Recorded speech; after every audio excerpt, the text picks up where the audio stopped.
It's a horrible feeling when you think someone's interested in you and that they flirted with you, and then you respond in what you think is the same vibe, and they freak out.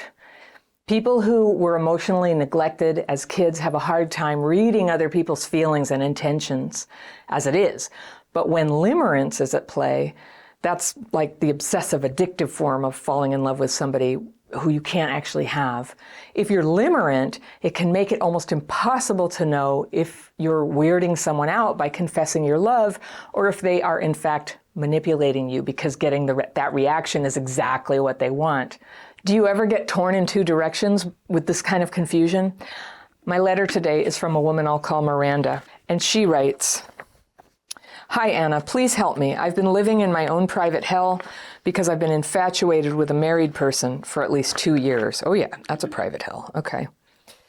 It has been torture," she says.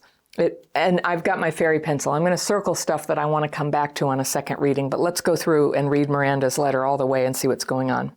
Okay, she says, "It's been torture. It all started when one day he looked me right in the eyes in a flirty kind of way. He paid attention to me, and that did it for me. I have not been able to get him out of my mind ever since. I was feeling totally unattractive, old, lonely, depressed, and worthless as I'm getting older, and I'm now in my late 40s.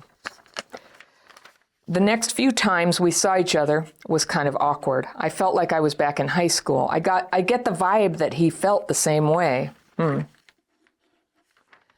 All giddy, the butterflies and all.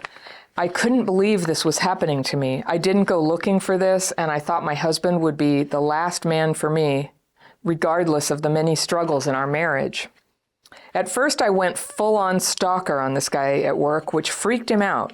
When I caught myself, I pulled away. I never intended on letting this go anywhere, but it was like I was an addict and he was my drug. I don't know this person, not even his name. He's just someone I would see at work occasionally. I thought about changing jobs, but I really, truly cannot leave my job right now. However, I was able to change my schedule to an earlier time in order to avoid seeing him. I limit my time in that work area only so that I'm there when it's absolutely necessary. That worked for a bit until one day, by chance, he saw me at an earlier time, and from then, suddenly I started bumping into him again like before. The problem is that I would work so hard on staying away and getting over this, and then all my hard work for days, weeks, months would go out the window the minute I saw him. But I still worked hard to avoid him.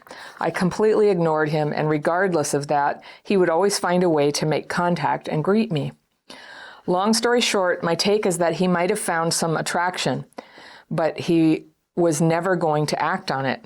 He just feeds off my energy and is using me for an ego boost. A little flirtatious fun, maybe. That's a harsh reality, but I'm trying to come to terms with this by doing some work on myself, letting it go. So after binge-watching your videos on limerence and learning that I need to stop all contact with him, I tried to do that today. I told him, I don't want any contact. I want you to leave me alone. Short and sweet, just like that. It took everything I had, but I did it. He looked at me in total disbelief and complete shock, like I had 3 heads.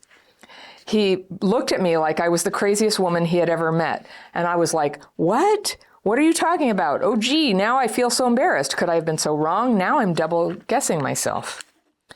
But what about his discreet double looks? His blushing face and embarrassed look. How about the times that I looked back after passing him and he was also looking back at me? He would bump into me on the street. He would slow down the car and we would just look at me. This happened several times. Not proud of this, by the way. Am I losing my mind? I thought that by cutting all contact, I would feel better, but now I'm wondering if it was all in my head. All I want is to be free from limerence and have peace. But was it all in my head? Am I going crazy here? Now, on top of everything, I feel so ashamed and embarrassed that I've made a bigger fool of myself by seeing things that were not there to begin with. And since I've been sexually abused by male relatives as well as strangers from an early age, I thought I would recognize when someone had an interest in me. Please help me get over this. Like many of us, I grew up surrounded by dysfunctional, toxic adults in an abusive environment, neglected, abandoned, given away to strangers like property, belittled, made fun of, mentally, physically, and emotionally abused, and beaten in my childhood, sexually harassed for most of my life. Signed, Miranda. Okay, Miranda, my gosh. That last part where you talked about what had happened to you, it really just supports you so much in why this is a struggle for you. So that part at the end, Miranda, it's, it sounds like you were trafficked and beaten, abandoned, made fun of, emotionally abused, sexually harassed. I just don't know how a kid could possibly have learned what a normal formation of friendship feels like, and how you would detect when just sort of friendly office smiles and passing turns into a heavy flirtation. Especially because we're talking about like sexual abuse here. That's why it is such a terrible form of abuse, because it goes in there and just messes up perception, the metaphor wiring. The wires are just ripped out on what you're supposed to have for detection of bad things and good things, when somebody has your best interest in heart, when they are out to hurt you. All of that gets messed up. And so, first of all, I'm so sorry that happened to you. So here you are, you're working, you're in your late 40s, and you got a crush on somebody at work, and you don't even know his name. So I take it you have not spoken much with him. And you did tell him, I just want no contact. I want you to leave me alone. And he looked shocked. And because, I realize that sometimes we second guess ourselves on this. And I don't know if he was, trying to lead you on or something. But if you didn't know his name, I don't know. I'm going to go with the assumption that you have about yourself that maybe you read this wrong. And it's possible that men at work would sort of, make eye contact or have a slightly flirtatious energy.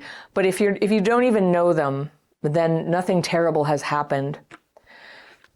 The real problem here is that the emotions that it evokes in you, that this natural part of people, of you as a woman, of your desire to have a man to love, to be in a couple with somebody, to have this connection where all that emotional energy that is part of you, it's part of who you are, that it's looking for its target, and it's landed on somebody who's, for all practical purposes, not even real. He's a real person, but he's not real to you because he's not dating you. You're not in a relationship with him, and he's married. By the way, I want to throw that in as like, we must really use care around married people and not disturb their relationships, because that's very wrong to do. Also, though, the dynamic of, sexual or romantic interest at work has all its other dimensions of wrongness. And so I don't know what he did. We don't have the chance to hear his side of the story, but you know that he was absolutely shocked. And some people will say, sure, he was pretending. I don't know, but I don't know about him. I just know that you have limerence. You have limerence real bad, and it's so painful. This level of limerence of just having all that energy just continue to fixate and fixate. And you did a good job of, separating as much as you could. And then you just see him one time and it all comes rushing back. That is like an addiction. It's like a heroin addict doing heroin one time, or an alcoholic having one drink. It just sort of opens the door to, the problem just comes pouring back in, sometimes worse than it was before. And so, I counsel people to be realistic about this. It's not likely to change.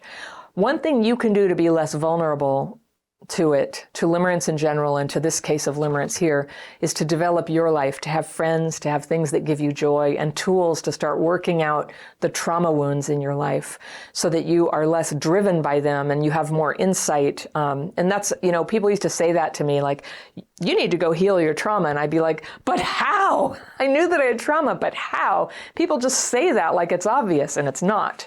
Nothing I had tried ever worked until I learned my daily practice techniques that I'm always telling everybody. That worked. That got me re-regulated enough. And then I started to follow basically some very traditional ways of solving life problems, not rocket science, about getting out of debt, only dating available people, working on being an honest and considerate person. Just regular old stuff that people do when they want to become a better person is what I did. And that's what I teach in Crappy Childhood Fairy. Get regulated and then get your shit together. That's the path I followed.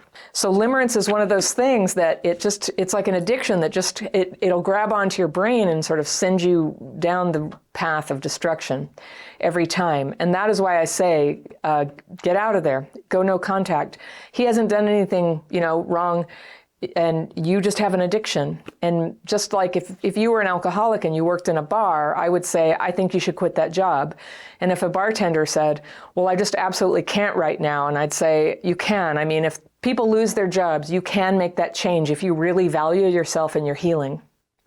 But for somebody prone to limerence, just leaving one environment doesn't guarantee that you won't get into it again in the next week, next job. It can happen again. It tends to be a pattern. And so that stuff, that needs to be healed.